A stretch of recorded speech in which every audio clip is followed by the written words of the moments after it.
یا عزیزو یا عزیزو یا عزیزو.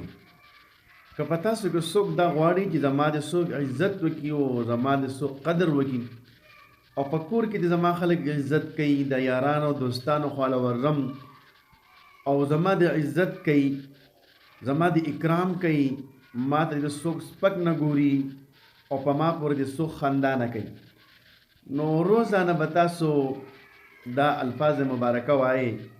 په آخر کې او په اوله کې به 11 پیرې صلی الله علیه وسلم ورسره وایي او 100 پیرې به دا الفاظ مبارکه وایي.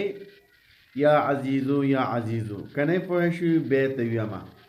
ټوله مخکې به تاسو 11 پیرې صلی الله علیه وسلم ووایي، بیا به د هغې نه وروسته تاسو 100 پیرې یا عزیزو یا عزیزو ووایي، د هغې نه وروسته بیا 11 پیرې یعنی 11 پیرې به تاسو صلی الله علیه وسلم ووایي. انشاءالله العزیز دا عمل تاسو روزانه کوئ.